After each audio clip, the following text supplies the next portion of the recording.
dice, ¿puedes explicarle al público exactamente qué es la Comunidad Andina, cómo así se creó, un poco para ponerlos en contexto? Sí, la Comunidad Andina es una entidad de carácter supranacional, en otras palabras, que trata de construir integración entre 4 países en la actualidad. Inicialmente éramos más países. Estuvo Chile, que después salió, Venezuela, que también después salió. Esta entidad fue creada a finales de los 60 y tiene pues ya hace poco, justamente el año 2019, se celebraron sus 50 años de su creación. Ahora, a pesar de ser una de las entidades en materia de integración, de supranacionalidad más antiguas de la región y que todavía sobreviven, pues también es cierto que tiene una serie de problemas que seguramente serán parte de lo que vamos a conversar. De acuerdo. Y efectivamente, cuando se crea un poco, en esa época, el modelo era la Unión Europea, bueno, todavía no se llamaba la Unión Europea, sino la Comunidad Económica Europea, ¿no? Y se buscaba crear una cosa similar, aunque en el caso de la Comunidad Andina, que primero se llamó el Pacto Andino, había unas características distintas. ¿Cuáles que consideras tú que son los problemas que está enfrentando actualmente la Comunidad Andina? Sí, lo que sucede es que cuando hablamos de integración, el término integración algunas veces es un término utilizado de manera muy coloquial. Cualquier cosa puede parecer integración. Cualquier actor o organismo internacional dícese llamar o realizar integración. Pero en realidad, cuando se habla de integración, se habla de construcción de supranacionalidad. ¿Y qué es la supranacionalidad? Pues la cesión soberana por parte de los estados de capacidades soberanas. Los estados ceden parte de su soberanía a un ente superior, más grande, que no es un Estado, que en este caso sería un actor o un organismo internacional, como la Comunidad Andina o como tú bien mencionaste, la Unión Europea. Este proceso es un proceso complejo, difícil, pero que en el caso europeo, probablemente el caso más exitoso, pues ha funcionado. Pues en el caso de la Comunidad Andina, y dentro de las limitaciones y problemas, pues no ha funcionado como muchos quisiéramos, ¿no? Por ejemplo, si lo pensamos en términos económicos, pues la Comunidad Andina básicamente se ha quedado en una zona de libre comercio. No ha podido transitar hacia lo que fue su gran objetivo inicial, crear un gran mercado común entre los países miembros de la Comunidad Andina. Y en este momento estamos muy lejos de llegar a ese objetivo. Además, también la Comunidad Andina creó una serie de mecanismos que son expresión de supranacionalidad, como por ejemplo el Parlamento Andino, el Tribunal de Justicia Andino, y estos mecanismos pues realmente no funcionan. Creer que el Parlamento Andino pues cumple una labor importante pues es desconocer lo que sucede en la Comunidad Andina. Yo no niego su importancia, no niego que debe existir, creo que retroceder o eliminarlo sería un retroceso, más bien deberíamos potenciarlo y darle las capacidades que un parlamento de esa naturaleza debería tener. Pero en realidad, siendo básicamente recomendaciones lo que emana, pues no tiene un papel importante y relevante dentro de lo que son lo que sucede en nuestros países, en nuestros estados. Así que, como vemos, hay temas económicos, hay temas políticos, hay temas institucionales que nos evitan realmente hablar luego de más de 50 años de un proceso de consolidación que ha avanzado en el tiempo. Claro, efectivamente el Parlamento no tiene, en cambio el Parlamento Europeo sí tiene pues una función legislativa muy pero muy importante, ¿no? Cosa que evidentemente el Parlamento andino no lo tiene, por eso algunos decían mejor para qué elegimos parlamentarios andinos y mejor nos ahorramos ese dinero, efectivamente hay Sí, esa claro. postura, ¿no? Hay esa Recordemos postura. que hace unos años incluso Colombia trató de salirse del Parlamento andino, lo cual hubiera sido un golpe muy duro pues, para uno de los pilares de la integración andina. Yo no creo que se debe eliminar el Parlamento andino, pero sí de alguna manera repensarlo y darle las capacidades que se requiere como un verdadero parlamento que ejerza pues de alguna forma supranacionalidad, ¿no? Claro, y efectivamente como tú decías, ¿no? Básicamente la gracia ahora es que básicamente es una zona donde se puede comerciar sin aranceles, porque ese es un poco uno de los puntos principales de integración, y después la libre circulación, ¿no? La libre circulación de las personas, pero no va mucho más allá, y eventualmente que las personas que de los diferentes países pueden trabajar en el otro, ¿no? Sin las restricciones que normalmente se ponen para aquellos extranjeros, ¿no? Acá en el Perú creo que es el 20% del personal de una empresa puede ser extranjero, pero un andino, alguien de un país de la Comunidad Andina no cuenta como extranjero. Son básicamente, creo yo, un poco esas y alguna que otra reglamentación común en términos de ¿cómo se llama?, de propiedad industrial, marcas y cosas por el estilo, ¿no? Pero más allá de eso, efectivamente, como tú dices, no se ha avanzado mucho, ¿no? ¿En qué otra cosa, por ejemplo, se podría avanzar? Sí, la comunidad andina, aunque no lo creas, tiene una serie de aspectos importantes. Yo siempre uso como ejemplo el hecho de que, por ejemplo, el comercio entre Perú y Ecuador, muy importante, luego de los acuerdos de paz del año 98, se construyen sobre la base de los acuerdos en la comunidad andina. Y eso me parece que no es poca cosa. La comunidad andina, como tú dices, ha trabajado una serie de documentos para facilitar la movilidad, los estudios. Es decir, por ejemplo, ahora durante la pandemia se habló mucho sobre la posibilidad de utilizar el convenio, pues, Hipólito Unanue, que es un convenio que tiene la comunidad andina en materia de salud para coordinar políticas comunes. En un momento donde se habló mucho acerca de la posibilidad de coordinar la compra conjunta de vacunas, si te acuerdas. Entonces, yo creo que la comunidad tiene una serie de mecanismos, ¿ok? Y trabajan temas. La comunidad andina se han trabajado temas sobre medio ambiente, por ejemplo, que se han llevado pues a los foros internacionales. Se ha trabajado el tema de migración, también la comunidad andina ha sido un espacio para coordinación de políticas en manera de migración, sobre todo frente a lo que ha sido la migración venezolana en los últimos años, por ejemplo. Con poca eficacia, pero o sea, ese ha sido espacio de coordinación política. Entonces yo creo que la comunidad andina tiene herramientas, es un foro que puede servir de mucho e incluso se trabaja una serie de temas de carácter económico, político, social, medioambiental. Pero sin embargo, en los últimos años, la importancia que los países le han dado a la comunidad andina se ha ido reduciendo en el tiempo. Te cuento un ejemplo. Siendo el Consejo Presidencial Andino, el que se acaba de reunir en Lima a raíz de esa transferencia que tú hablabas, el principal ente, órgano de todo el sistema de integración andino, ¿no? Durante muchos años, este Consejo Presidencial andino nunca se reunió. Entre el 2011 y el 2018, si no me equivoco, el Consejo Presidencial andino prácticamente no se reunió. Es como que en la Unión Europea no se reúnan los presidentes de la Unión Europea, los jefes de gobierno de la Unión Europea Claro, durante 6, 7 u 8 años. Eso sería imposible de entender, ¿no? claro, Bueno, eso pasaba en la comunidad andina. claro, como que no haya decisiones que tomar. No, además porque en la comunidad andina creo que los países son conscientes de las limitaciones y de lo que se debe hacer. Por eso, el 2019, en la cumbre que se realizó en Lima por los 50 años, se habló mucho de reingeniería, ¿no? Ujú, Palabra que se ha utilizado en otros momentos en el pasado. E claro, incluso en esta última cumbre, el mismo canciller peruano habló de reingeniería social. Es decir, seguimos hablando de reingeniería. Somos conscientes de que tenemos que transformar, cambiar para mejorar la comunidad andina, pero seguimos hablando de lo mismo y no vemos grandes transformaciones y cambios.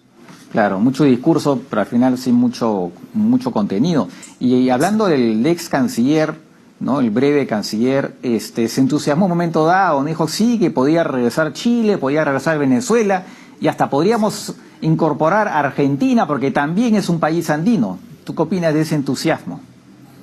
Que es un entusiasmo, una buena voluntad, pero no se sustenta en la realidad, ¿no? No existe en verdad, no existe ningún indicio que nos haga creer que Chile y Venezuela están cercanos de regresar, más allá de ser un anhelo, ¿no? O un pedido, es decir, hay más procesos que no son rápidos, demoran mucho tiempo. A mí lo que me preocupaba es que asociaran estos ingresos de por sí ya bastante complejos, difíciles de materializarse, con la fortaleza o el fortalecimiento de la comunidad andina. La comunidad andina no se fortalece porque haya uno, dos o tres mismos más. Se fortalece institucionalmente, se fortalece en sus reglas de juego, se fortalece en su funcionamiento, en el funcionamiento de sus órganos, se fortalece cumpliendo objetivos económicos que no se han cumplido. Así se fortalece, ¿no? No necesariamente ampliándose a más países, que dicho de paso es una realidad que yo no identifico, por lo menos en el corto y mediano plazo. De acuerdo. Así que, bueno, fue un entusiasmo porque no fue más allá. Ahora pasando a otro tema polémico, un tema polémico acá que últimamente ha generado un poco de polémica, se despertó ese tema de las famosas 200 millas, ¿no? Sí. Es más, entiendo que la salida del canciller tiene que ver con eso, ¿no? Que declaró que efectivamente lo que quería es que el Perú firmara la famosa Convemar. ¿Puedes explicarle al público un poco el origen de ese tema de las 200 millas, cómo nace esa posición peruana? A ver, el Perú, desde la década del 40, al igual que otros países como Chile y Ecuador, estaban muy preocupados por la depredación de sus recursos marítimos por barcos de otros países. Preocupados, van a desarrollar un concepto innovador en ese momento, estamos en la década del 40, que es el concepto de las 200 millas, todavía dentro de lo que se llamaba el antiguo derecho del mar, porque no había un derecho del mar claro, establecido, todavía con reglas, pues distintas a las que rige el derecho del mar en la actualidad, en el nuevo derecho del mar a partir de la década del 80. Se hablaba de las 200 millas. A partir de la década del 50 se comienzan a realizar una serie de reuniones internacionales, cumbres internacionales para desarrollar un nuevo derecho al mar. ¿Ok? Y el Perú tiene un papel muy activo con gente como Alberto García, como Alberto Ulloa, por ejemplo, Sotomayor, que participó activamente en estos espacios. Y el Perú fue uno de los líderes en los debates, introduciendo pues las 200 millas, ¿no? Que básicamente implica el control del Perú sobre sus espacios marítimos, digamos, ¿ok? Algo que también desarrolla Chile, también desarrolla Ecuador. Y esto, después de 3 décadas, tiene como resultado la Convemar a inicios de los 80, que establece las 200 millas. Pero ojo, no establece las 200 millas a título de soberanía absoluta, es decir, equiparable con el dominio territorial, con la soberanía territorial, sino establece 200 millas, de las cuales soberanía absoluta van a haber en las primeras 12 millas, y en las 188 restantes va a haber soberanía relativa, es decir, el Perú va a tener una serie de derechos sobre la explotación, la conservación de esas aguas, pero no va a tener soberanía absoluta, de tal forma que tiene que permitir, por ejemplo, el paso pacífico de los barcos, ¿no? Entre otras cosas. Eso es lo que se establece en Convemar. Y eso, que el Perú tuvo un papel fundamental y fue parte de un gran acuerdo internacional, ha sido aceptado por casi todos los estados del mundo, ¿ok? La mayor parte de los estados, por no decir casi todos, ¿ok? Podría decir el 90% de los países del mundo, acepta Convemar, excepto unos pocos países, entre ellos el Perú, ¿no? Digo, acepta formalmente, porque en la práctica ya estamos obligados por Convemar. Si recordamos el proceso con Chile ante la Haya, durante el proceso y en el fallo, el Perú se obliga a la Convemar, pero no habiendo ratificado su tratado, sino se obliga a título de costumbre internacional. Entonces, técnicamente ya estamos obligados. Y un ejemplo de la importancia de Convemar para el Perú es que gracias a Convemar se pudo establecer la línea equidistante que finalmente fue fundamental, pedido por Perú y aceptado por la Corte, para delimitar el límite fronterizo entre Perú y Chile.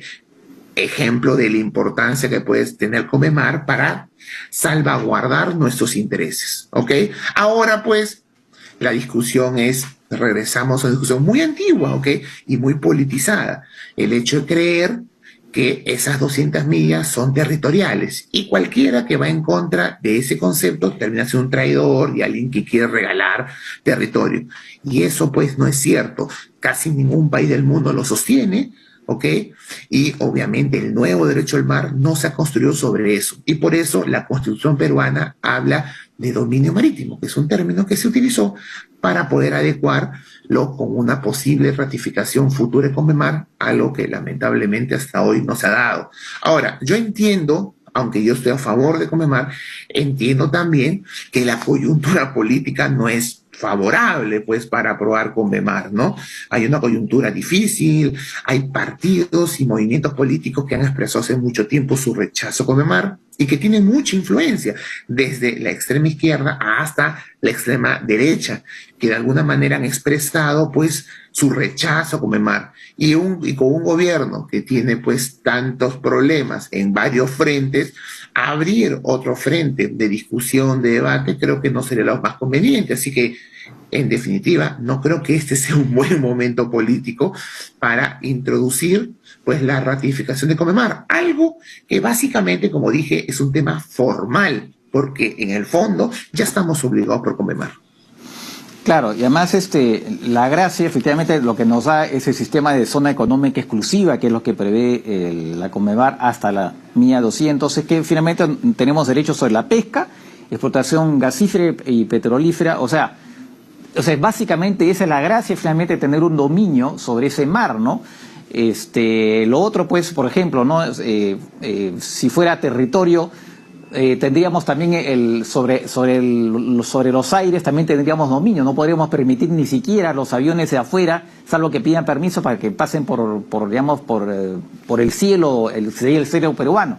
Y eso no se va a dar en ninguna parte se da esa figura. O sea que, efectivamente, como tú dices, es un tema que no tiene digamos que no tiene mucho sentido. Y es interesante lo que... Sí. Sí, dime. Sí, pero se politiza, ¿no? Y claro, y como es un tema que requiere algún tipo de conocimiento, fácilmente se cae en el estar regalando territorio, ¿no? El mar de Grau, y la verdad es que se politiza y se utiliza, creo que de mala fe, ¿ok? Y lamentablemente eso es lo que ha impedido hace más de 30 años que el Perú pues ratifique con mar. Y no solamente eso, sino ha hecho que Perú se vuelva un paria en la materia. Y luego de haber tenido un papel importantísimo de mucha influencia y liderazgo en las discusiones previas a Convemar, el Perú prácticamente desapareció del mapa, ¿no? Sin considerar también los derechos que el Perú pues se ve expuesto, porque al no ser parte de Convemar hay una serie de derechos que el Perú no puede alegar, ¿no? ¿Ok? Y que creo que también son importantes para la defensa de las 200 millas, ¿no? Peruanas. Claro, además no somos parte de algunos mecanismos que precisamente ofrece la Convemar. Eso que quizás la costumbre, efectivamente, creo que para que el público entienda, ¿no? Efectivamente, hay normas en el derecho internacional que se imponen a los países aunque no hayan firmado ningún acuerdo, porque basta que haya una cantidad suficiente de países que apliquen una norma determinada para que ella sea obligatoria para todos, sobre todo si efectivamente la Corte Internacional de Justicia así lo determina. Entonces, como tú dices, no hemos firmado Conmemar, pero ya estamos obligados. O sea, no tiene mucho sentido. Y así como tú, y creo que la mayoría de los especialistas en derecho internacional, todos los peruanos, todos dicen lo mismo. Oiga, tenemos que firmar Conmemar. Pero efectivamente, como tú dices, tal vez no es el mejor momento político. Ya para cerrar la entrevista, nos acaba de autorizar el viaje del presidente a Nueva York, ¿no? A dictar, a pronunciar un discurso. Obviamente la diplomacia peruana está pasando por momentos complicados, estos cambios de canciller. ¿Tú qué esperas de la intervención del presidente en Nueva York, en esta Asamblea General? En realidad yo espero que lleve esta actitud conciliadora que ha mostrado estos últimos días, ¿no?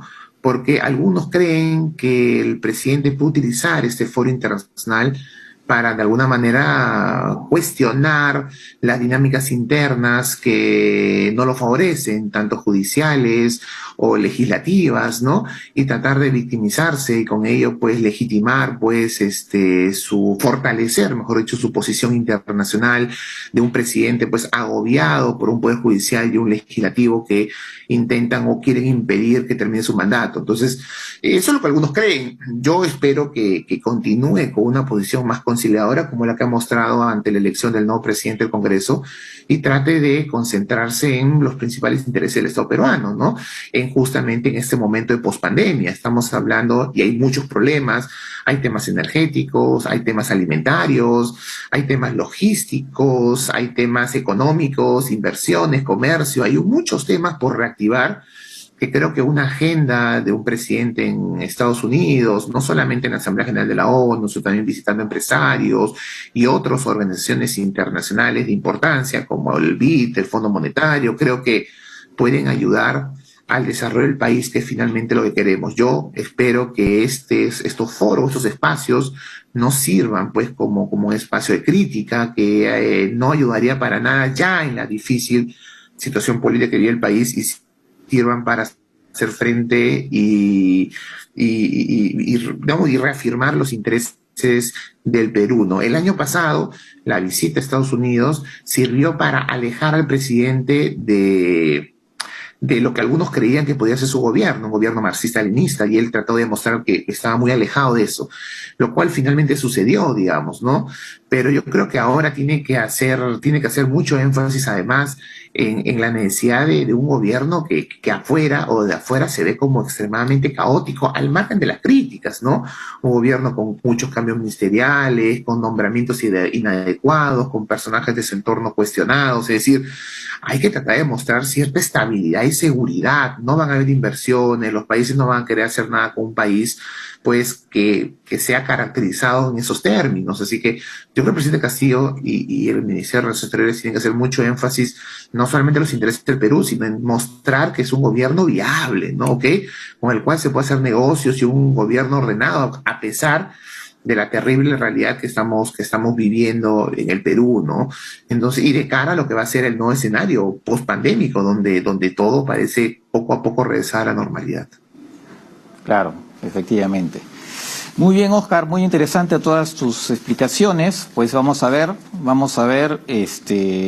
ver si nos estabilizamos por lo menos a nivel internacional, que también en ese tema pues parece que la inestabilidad también ha llegado y obviamente afecta, ¿no? Obviamente afecta. Sí, por supuesto, sí. Bien, Oscar, otra vez muchas gracias y estamos siempre en contacto. Francisco, como siempre un placer y un fuerte abrazo para ti y todos tus televidentes. Gracias, un abrazo también.